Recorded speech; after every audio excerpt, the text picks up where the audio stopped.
신앙생활과 동화는 다릅니다. 신앙생활과 동화는 다릅니다. 이 동화는 아이들을 위해 만든 이야기지요. 이 동화의 특징이 있어요. 분명한 특징이 있는데 이야기 끝이 매우 아름답다라는 거예요. 동화의 끝은 언제나 아름답습니다. 보통 동화의 끝부분은 이렇게 돼 있어요. 그들은 이후로 언제나 행복하게 살았습니다. 동화 끝이 그렇죠. 그들은 언제나 행복하게 살았습니다. 이게 이제 동화의 끝이에요. 이 콩쥐팥쥐가 그랬고 백설공주가 그랬고 신데렐라가 그랬습니다. 하지만 정말 그럴까? 우리가 이제 동심을 좀 파괴를 해보면 정말 그럴까? 이 콩쥐가 새엄마와 팥쥐에게 더 이상 괴롭힘을 당하지 않는다고 해서 그 이후로는 아무 걱정 없이 그렇게 행복하게 살았을까? 백설공주와 신데렐라는 왕자님과 함께 그저 즐거운, 아무 어려움 없이 그저 즐거운 삶을 살았을까? 동화는 그렇다고 말을 해요. 그죠? 동화의 끝은 그래요. 그들은 계속해서 행복하게 살았다. 동화는 그렇게 말해요. 하지만 우리는 아니다라고 말할 수밖에 없습니다. 이 현실이, 우리가 사는 현실이 그렇지 않기 때문에 그렇습니다. 아무 걱정 없이 그저 행복하게만 사는 것은 이 동화에서만 가능한, 그야말로 동화 같은 이야기에 불과한 것이죠. 이 현실의 콩쥐와 백설공주, 신데렐라는 그들을 괴롭히는 새엄마와 자매들이 없어도 그저 행복하게 살 수 없어요. 우리 인생에는 새로운 어려움과 난관들이 계속해서 등장하기 때문입니다. 당장은 새엄마 때문에, 당장은 자매들 때문에 고통스럽고 괴롭지만 그들이 없어진다고 해서 그러면 이제는 행복하느냐? 그렇지 않아요. 새로운 문제가 등장해요. 그죠? 새로운 어려움들이 등장한단 말이에요. 근데 문제는 우리가 신앙생활을요 동화처럼 이해한다는 거예요. 신앙생활을 동화처럼 이해를 해요. 하나님을 믿기만 하면 우리 삶에 더 이상 어려움도 없고 그저 기쁘고 복된 일만 있을 것이라고 생각을 해요. 그래서 하나님을 믿는 내게 고난이 오는 것을 이해하지 못해. 내가 주일마다 열심히 교회 다니고 교회에서 봉사도 하고 기도도 많이 했는데 어려움이 생긴단 말이에요. 가정에 어려움이 생겨요. 내가 건강을 잃어요. 자녀에게 문제가 생겨요. 어떻게 하나님이 이럴 수가 있어요? 내가 하나님이 이렇게 잘 섬겼는데, 내가 믿음 생활을 이렇게 잘했는데 왜 이런 어려움이 생기죠? 어려움이 생기면 당황한단 말이에요. 당황하고. 하지만 이렇게 생각하는 것은요 전혀 근거가 없어요. 여러분, 성경 어디에도 하나님을 믿으면 고생 끝 행복 시작이라고 쓰여 있지 않습니다. 혹시 여러분 성경에 쓰여 있으면 제게 좀 알려주세요. 상 드릴게요. 성경에 없어요. 그런 말이 없어요. 성경 어디에도 예수님을 믿으면 모든 일이 다 잘 될 것이다, 행복할 것이다, 그렇게 말씀하지 않아요. 신앙생활은 동화가 아니에요. 신앙생활은 현실이에요. 하나님을 믿는 것이 인생의 모든 문제를 없애주지 않습니다. 이 땅에서의 신앙생활은 천국에서 사는 것과는 분명 다릅니다. 분명 달라요. 오늘 우리가 읽은 본문이 바로 이 사실을 다루고 있습니다. 오늘 말씀은 이 졸고 있는 사람의 머리에 얼음물을 끼얹는 것 같은 아주 정신을 바짝 차리게 하는 그런 말씀이라고 할 수가 있습니다. 자, 오늘 본문 25절 말씀을 보시기 바랍니다. 25절 같이 한번 읽어보죠. 시작. 내가 그 땅에서 아들을 낳고 손자를 얻으며 오래 살 때에 만일 스스로 부패하여 무슨 형상의 우상이든지 조각하여 내 하나님 여호와 앞에 악을 행함으로 그의 노를 일으키면, 지금 모세가 이스라엘 백성에게 뭐라고 말씀하고 있습니까? 이 신명기는 모세가 이스라엘 백성에게 한 설교, 유언적 설교라고 그랬어요. 모세가 지금 이스라엘 백성들에게 뭐라고 설교를 하고 있습니까? 내가 그 땅에서 아들을 낳고 손자를 얻으며 오래 살 때에, 이렇게 말하고 있죠. 여기서 말하는 그 땅은 어디를 말해요? 가나안 땅, 가나안 땅을 말해요. 출애굽한 이스라엘 백성의 최종 목적지가 어디였습니까? 적과 꿀이 흐르는 가나안 땅이요, 가나안 땅. 이스라엘 백성들이 결국 가나안 땅에 들어갔어요. 그리고 아들을 낳고 또 그 아들의 아들을 낳고 손자를 낳고 오랫동안 그 땅에서 살았습니다. 자, 여기까지만 보면 이 동화의 결말부와 되게 비슷해요. 하나님께서 애굽에서 종살이하던 이스라엘 백성들을 구원하시고 광야에서 40년 동안 그들을 인도하신 후에 드디어 가나안 땅에 들어가게 하시고 거기서 아들을 낳고 딸을 낳고 그들의 또한 자녀를 낳고 손자를 낳고 오래 살게 하셨다. 오랫동안 그들은 행복했다. 동화랑 똑같지요. 여기까지만 보면 또 똑같아요. 하지만 다시 말씀드리지만 신앙생활은 동화가 아니라 현실이에요. 이 모세가 곧바로 뭐라고 말하고 있습니까? 가나안 땅에서 오래 살고 있을 그때에 무슨 일이 있었다고 말을 하고 있죠? 말씀 25절 후반부를 보세요. 만일 스스로 부패하여 무슨 형상의 우상이든지 조각하여 내 하나님 여호와 앞에 악을 행함으로 그의 노를 일으키면, 하나님의 위대한 능력과 은혜로 이스라엘 백성이 가나안 땅을 차지하게 되었습니다. 하지만 그것이 끝이 아니에요. 이제 가나안 땅에서 하나님의 뜻대로 그들은 살아야 돼요. 우상 숭배의 유혹을 그곳에서 이겨내야 돼요. 한 분 하나님만을 섬기는 삶을 그들은 살아야 하는 것입니다. 가나안 땅에 들어와 가지고 자녀를 낳고 손자를 낳고 오랫동안 살았다, 끝난 게 아니란 말이에요. 그곳에서 하나님을 섬기는 삶, 우상 숭배의 유혹을 피하고 이기고 한 분 하나님만을 섬기는 그런 삶을 살아야 하는 거예요. 여러분, 예수님을 믿어 구원을 받았다고 해서 끝난 게 아니에요. 가나안 땅에 들어온 것이 끝이 아니듯이 예수님을 믿고 구원받았다는 것이 끝이 아닙니다. 오히려 이제 새로운 시작이에요. 예수님을 믿고 구원받은 것은 새로운 시작이에요. 이제 하나님의 자녀답게, 하나님의 백성답게 우리는 새로운 삶을 살아가야 돼요. 그렇지 않으면 어떻게 될까요?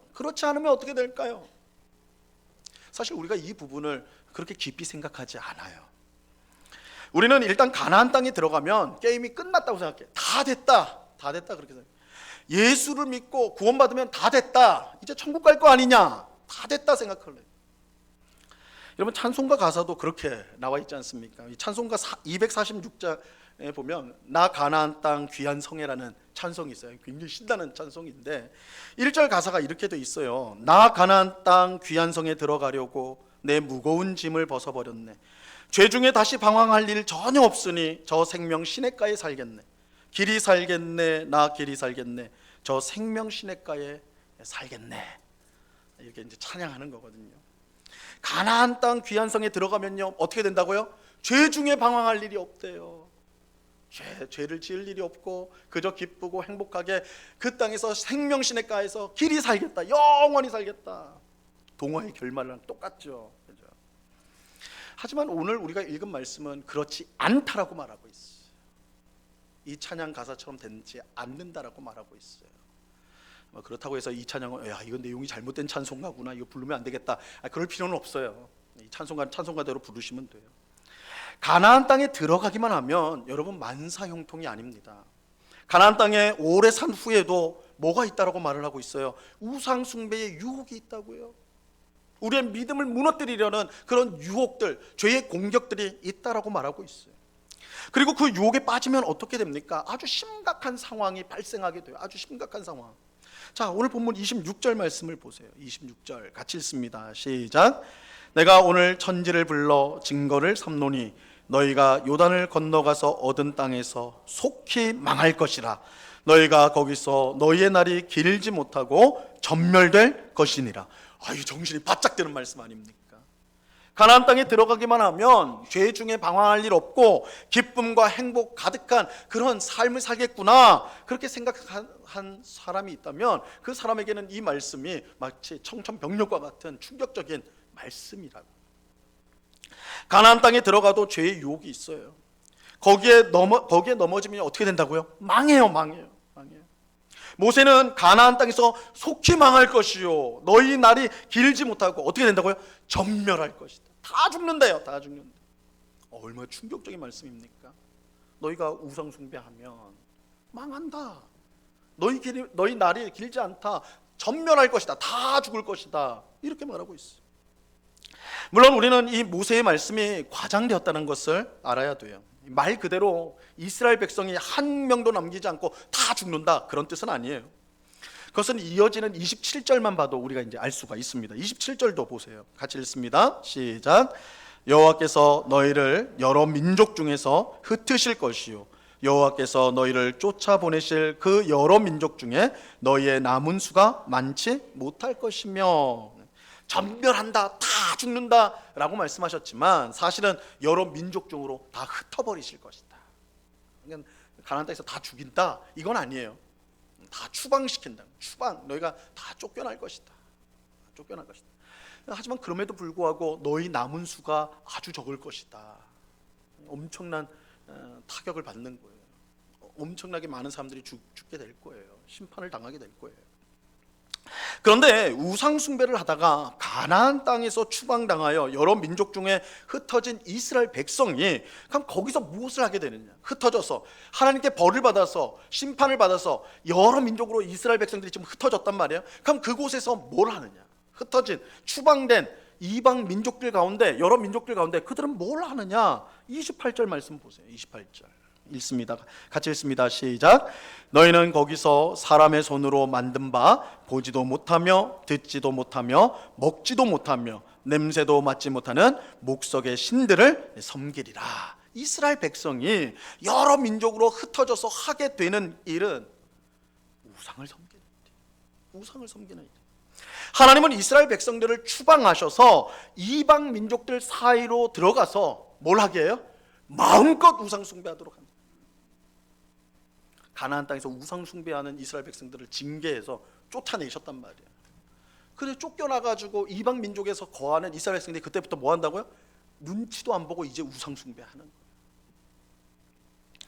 이것은 하나님께서 이스라엘 백성을 우상 숭배의 죄 가운데 내버려 두었다라고 할 수가 있어요. 하나님이 내버려 두신 거예요. 내버려 뒀다. 여러분, 하나님의 가장 무서운 심판이 뭔지 아세요? 하나님이 우리에게 주시는 가장 무서운 심판이 무엇인지 아십니까? 우리의 건강을 빼앗는 것일까요? 아니 물질적으로 쫄딱 망하게 만드는 것일까요? 자녀에게 어려움을 주시는 걸까요? 그것도 다 큰 어려움이고 심판이죠. 그러나 하나님이 우리에게 주시는 가장 큰 심판은 내버려 두시는 거예요. 내버려 두시는 거예요. 내버려 두시는 것이 하나님의 가장 큰 심판이에요. 왜냐하면 내버려 두면 어떻게 됩니까? 망하게 돼요. 방법이 없어요. 망하게 돼요. 여러분, 학교 다닐 때 지독하게 선생님 말 안 듣는 학생이 반에 한 명씩은 있어요. 여기에 그런 분이 있지 않기를 간절히 바랍니다. 한 명씩 있어요. 학창시절 죽어도 안 들어. 그러니까 선생님이 어떻게 하죠? 그 학생 처음에는 말로 설득해요. 그죠? 이제 좀 너 말 좀 들어. 너 앞으로 뭐 될래? 막 이러면서 해요. 그래도 안 들어. 그럼 어떻게 해요? 이 몽둥이죠. 이제 그때부터 몽둥이로 두들겨 패는 거예요. 요즘에는 큰일 나요. 전화 온다고 그래요. 큰일. 요즘에 못 때리지만 저희 때만 해도 하여튼 얻어 터졌어. 때림. 제가 맞았다는 건 아니에요. 하여튼 따라. 그래도 안 되면요. 그럼 이제 협박하죠. 너 퇴학시킬 거야? 너 퇴학당하면 너 앞으로 사회생활 못해? 협박하죠. 그래도 안 들어요. 그럼 어떻게 해요? 내버려둬요. 그 다음 단계는 내버려둬요. 아이가 수업 시간에 졸던 말던 내버려둬요. 제가 뭘 하든 내버려. 화장실에서 담배를 피던 말던 내버려둬요. 있는데도 없는 듯이 내버려둬요. 마지막에 마지막. 그럼 그 아이는 어떻게 됩니까? 갈 때까지 가요. 아무도 말리는 사람이 없으니까 결국 망하게 되는 거예요. 말리지 않으니까 망하게 되는 거예요. 여러분, 로마서 1장에 보면 하나님을 알면서도 우상 숭배를 하며 불의한 삶을 사는 사람들에게 하나님의 진노가 어떻게 임하는지를 보여주는데, 하나님을 알면서도 우상 숭배한다는 건 뭐예요? 일부러 아주 마음이 강팍해가지고 하나님 있는 거 나도 알지만 나 하나님 안 섬겨, 우상 섬길 거야, 이렇게 하는 그런 사람에게 어떤 진노가 내려집니까? 로마서 1장 24절 말씀이, 그러므로 하나님께서 그들을 마음의 정욕대로 정욕대로 더러움에 내버려 두사 그들의 몸을 서로 욕되게 하게 하셨으니. 내버려 두셔야 내버려. 하나님이 어떻게 해요? 내버려둬요. 내버려. 그들의 마음의 정욕대로 더러움에 내버려 두시는 거예요. 하나님이 내버려 두시니까 어떻게 돼요? 더 신나서 죄를 져요. 더 신나서. 그래서 결국 가망이 없는 상태로 가버리는 거예요. 끝까지 가는 거예요. 여러분, 죄를 짓는데도 아무 일이 없습니까? 하나님의 뜻에 불순종했는데 오히려 더 잘 되는 것 같아. 내 인생이 더 피는 것 같아. 그렇습니까? 참으로 두려워하셔야 돼요. 무서워하셔야 돼요. 하나님께서 그냥 내버려 두시는 것보다 더 큰 심판이 없기 때문에 그래요. 차라리 잘못했을 때 혼나는 게 더 나은 거예요. 차라리 불순종했을 때 고난당하는 것이 더 안전한 거예요. 여러분, 사랑의 반대는 미움이 아니라 무관심이라고 하지 않습니까? 하나님이 내버려 두시는 것보다 더 큰 심판은 없어요. 내가 계속 죄를 짓는데도 아무렇지도 않고 오히려 더 잘 되는 것 같고 무서워하셔야 돼요. 두려워하셔야 돼요. 하나님의 내버려 둠보다 더 무서운 심판은 없어요. 그런데 하나님께서 이 내버려 두는 것이 가장 큰 심판이지만 하나님이 선택한 백성, 성도의 경우는요 달라요. 성도의 경우는 좀 다릅니다. 물론 성도의 경우에도 하나님의 내버려 두심은 가장 큰 심판이 맞습니다. 하지만 그 심판이 가져오는 결과가 달라요. 믿지 않은 사람들의 경우 하나님의 내버려 두심은요 가장 큰 심판으로서 돌이킬 수 없는 상태에 이르게 만드는 거예요. 돌이킬 수가 없습니다. 그러니까 여러분들, 우리가 하나님 믿지 않는 불신자들이 세상에서 잘 나가는 거 보면서 야, 저들은 교회도 안 다니고 하나님도 안 믿고 저렇게 지들 마음대로 사람도 속이고 거짓말도 하고 나쁜 짓 하면서 그래도 성공하네, 돈도 많이 버네, 떵떵거리면서 사네. 너무 부러워하지 마세요. 하나님 내버려 두신 거예요. 하나님 내버려 두신 거예요. 잠시 잠깐 잘 된다고 그들은 영원한 파멸로 막 달려가고 있는 거예요. 그건 절대 우리가 부러워할 게 아니에요. 파멸로 가는 거예요. 그러니까 믿지 않는 자들에게 내버려 두심은 그 자체가 최후의 심판과 같은 거예요. 그들은 파멸할 수밖에 없어요. 하지만 믿는 성도의 경우는요 달라요.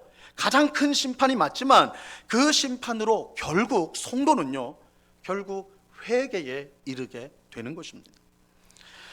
이런 점에서 성도에게 하나님의 내버려 두심은 가장 큰 심판이기도 하지만 더 정확하게 말하면 가장 큰 징계라고 하는 것이 옳습니다. 성도에게 내버려 두시면 가장 큰 징계다. 하나님은 성도인 우리가 죄를 짓고 불순종의 삶을 살 때에 우리를 가만두지 않으세요. 여러분, 하나님은 징계하십니다. 징계하세요. 그런데 미워서 징계하는 게 아니라 이놈 봐라 하면서 징계하는 게 아니라 사랑해서 우리를 징계하십니다. 우리가 하나님의 자녀니까 징계를 하시는 거예요. 오히려 징계가 없다면 그것이 오히려 이상한 거예요. 왜냐하면 자녀가 빗나가는데도 그것을 가만히 지켜볼 부모는 없기 때문에 그렇습니다. 히브리서 12장 7절과 8절 말씀이 그것을 말하고 있습니다. 너희가 참음은 징계를 받기 위함이라 하나님이 아들과 같이 너희를 대우하시나니 어찌 아버지가 징계하지 않는 아들이 있으리요. 징계는 다 받는 것이거늘 너희에게 없으면 사생자요 친아들이 아니니라. 하나님은 우리의 하늘 아버지가 되시기 때문에 우리가 잘못했을 때 반드시 징계하세요. 이 징계는 미워서 하는 게 아니라 사랑하니까 주시는 거예요. 우리를 망하게 하는 죄와 사망 가운데 계속 있지 못하도록 그 징계를 통해 우리를 끌어내시는 거예요.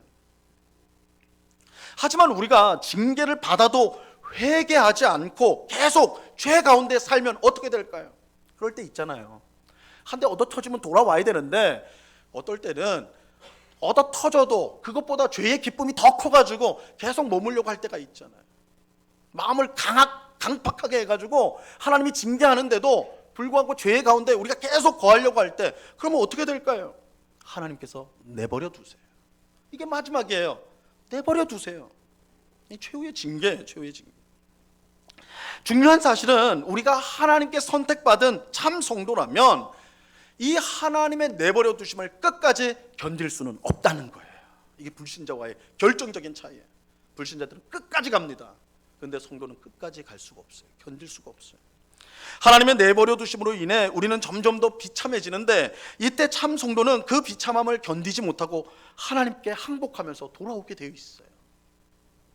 자, 이러한 사실을 가장 잘 보여주는 이야기가 누가복음 15장에 나오는 그 유명한 탕자 이야기예요. 탕자 이야기예요. 여러분, 탕자가요 멀쩡히 살아있는 아버지에게 유산을 달라고 그러죠. 유산은 언제 주는 거예요? 부모가 죽었을 때. 죽을 때 나오는 게 유산 아니에요? 남겨지는 거, 남겨진 재산 아니에요? 그런데 멀쩡히 살아있는 아버지한테 유산 주십시오. 얼마나 막대 먹은 아들입니까? 그러니까 이것만 봐도 이 아들이 이전까지 그 아버지의 속을 얼마나 썩겼을지, 아버지의 말씀을 얼마나 불순종했을지 그건 말하지 않아도 안다고. 그러니까 아버지가요, 이 아들에게 마지막 징계를 내려요. 내버려둬요. 내버려둡니다.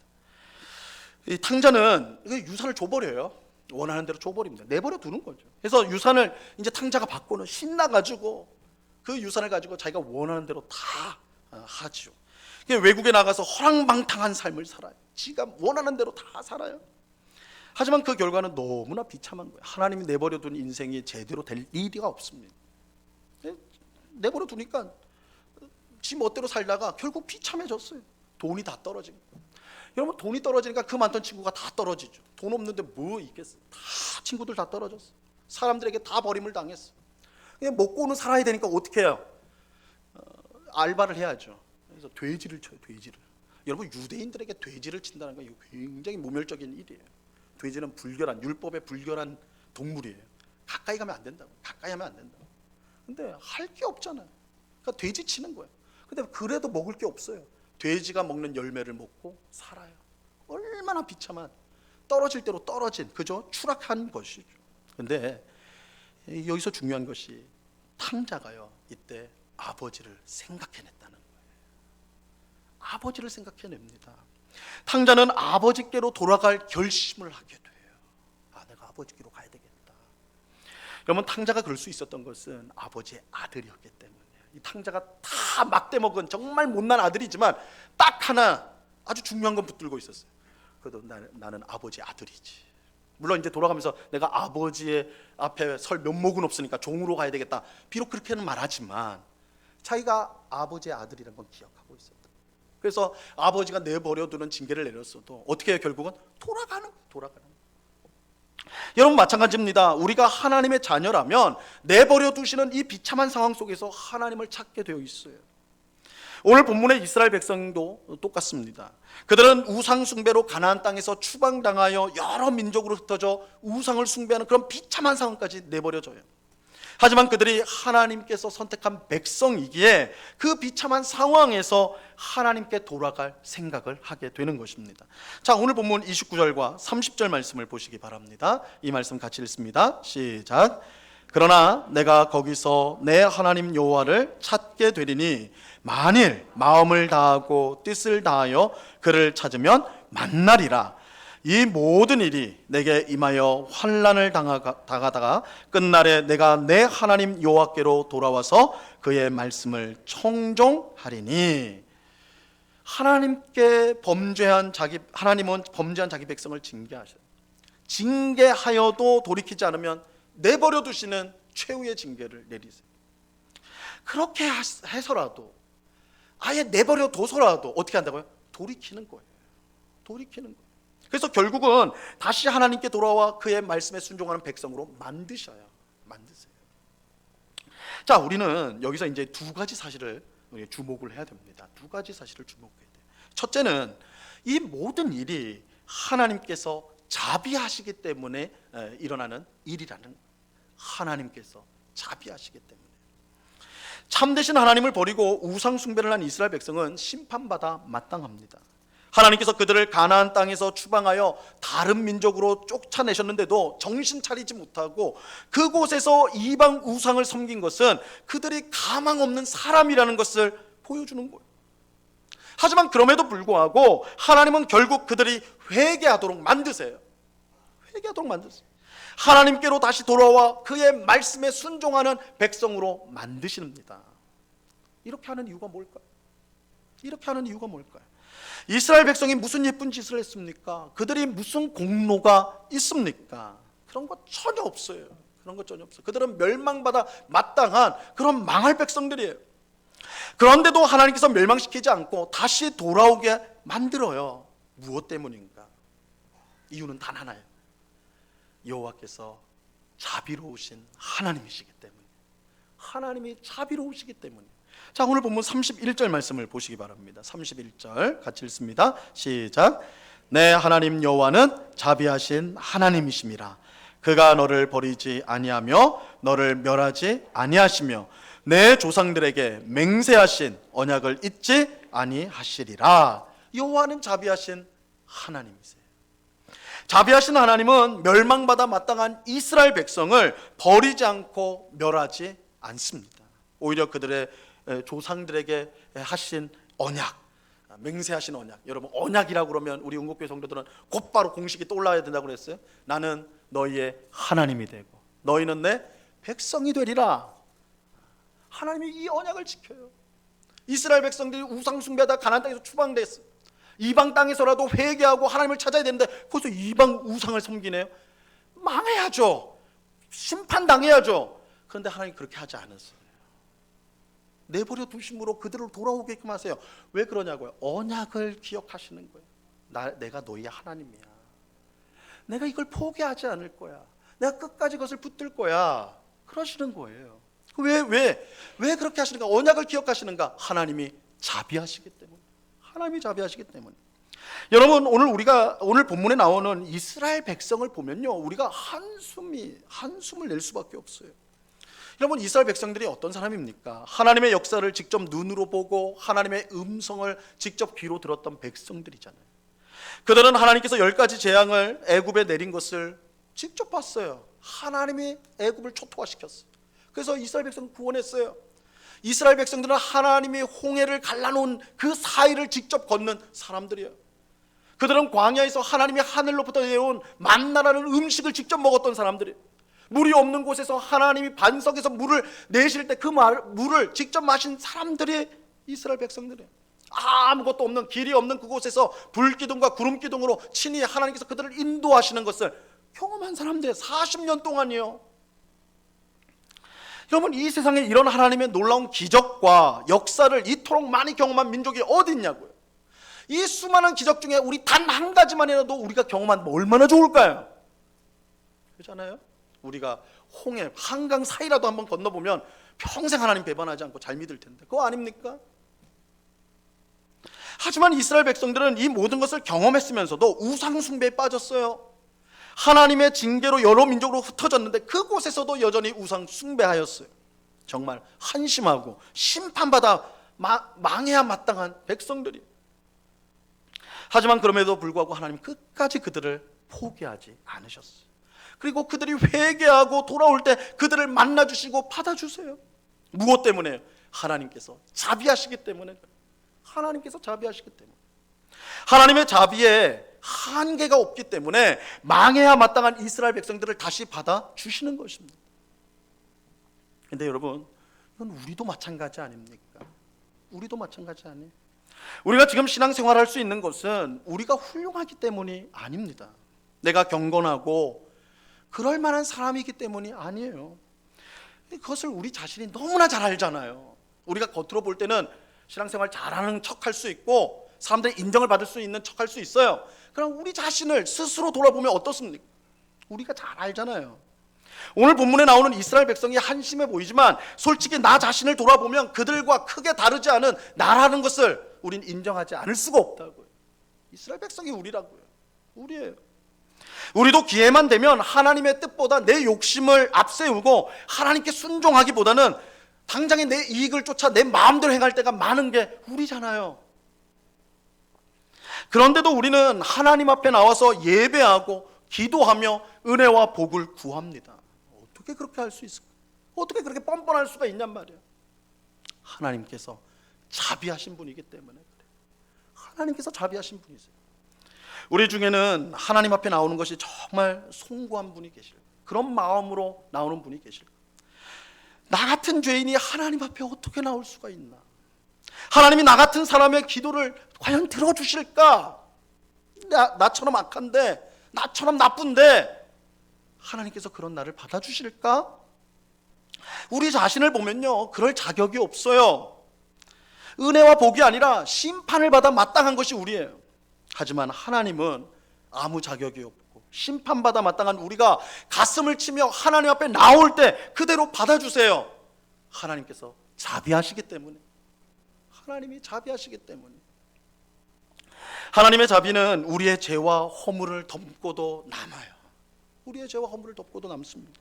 하나님의 자비는 우리의 악함과 교만조차도 무력하게 만들어버려요. 우리는 하나님의 자비 때문에 살 수가 있는 거예요. 하나님의 자비 때문에 우리는 소망을 가질 수가 있는 것입니다.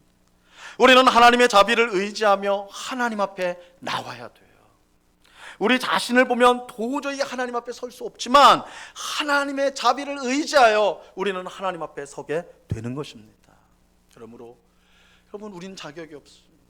내가 하나님 앞에 어떻게 예배하나, 어떻게 기도하나, 내 모습을 내가 아는데, 그런 성도가 있다면 오늘 자비로우신 주님께서 하나님의 자비하심을 의지하며 나오라고 말씀하세요. 우리가 언제나 하나님 앞에 설 수 있는 것은, 예배할 수 있는 것은 하나님은 자비로우시기 때문에 그래요. 하나님은 자비로우신 하나님이세요. 자, 그런데 여기서 우리가 이제 주목해야 될 두 번째 사실이 있습니다. 두 번째 사실은 우리가 마음을 다하고 뜻을 다하여 하나님을 찾아야 된다는 거예요. 마음을 다하고 뜻을 다하여 하나님을 찾아야 돼요. 여러분, 하나님은 분명 자비의 하나님이세요. 우리가 아무리 악하고 심각한 죄를 지었다고 해도 돌아오기만 하면 하나님 받아주세요. 하지만 하나님의 자비를 우리가 오해하면 안 됩니다. 여러분, 하나님의 자비는요, 눈먼 자비가 아니에요. 눈먼 자비가 아니에요. 우리가 하나님을 속일 수 없어요. 하나님의 자비는 반드시 자신의 죄를 깨닫고 애통히 여기며, 그래서 마음을 다하고 뜻을 다하여 하나님께 돌아오는 사람에게만 베풀어 지는 것입니다.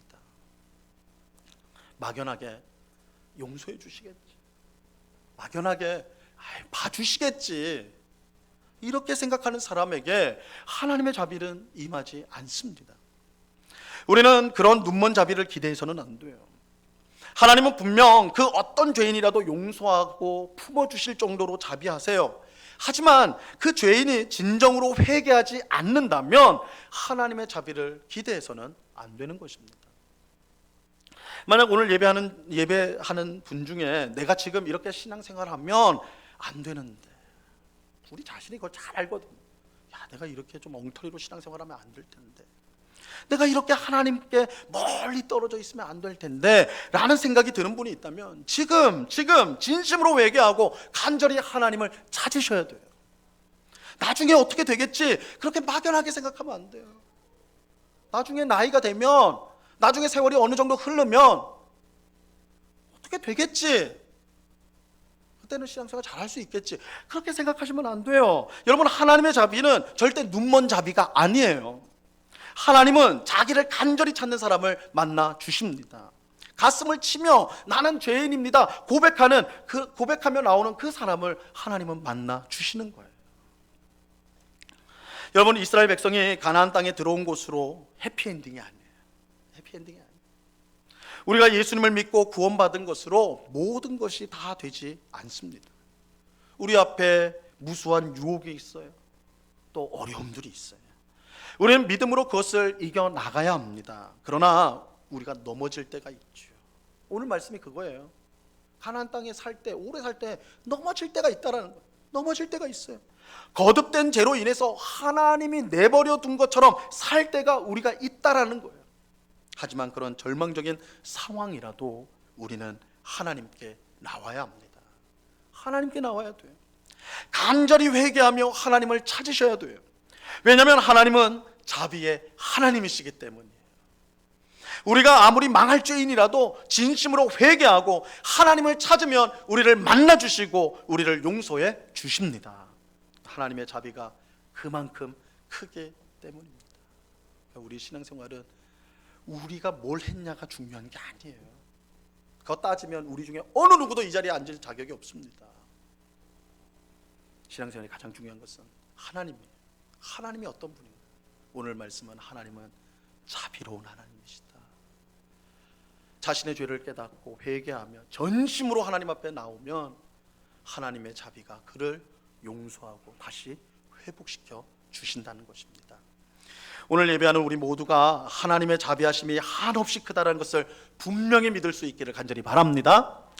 감히 하나님 앞에 나설 수 없는 죄인인 우리라도 진심으로 회개하고 찾는다면 자비하신 하나님께서 만나주신다는 사실을 믿으시기를 바랍니다.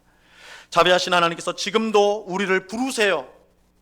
그 사랑의 부르심을 거절하지 말고 진심으로 회개하고 간절히 하나님을 찾는, 그래서 용서받고 복된 하나님의 백성으로 살아가는 오늘 우리 모두가 될 수 있기를 우리 주님의 이름으로 간절히 축원합니다. 기도하겠습니다. 하나님 아버지, 자비하신 아버지 하나님께 감사와 찬송을 올려드립니다.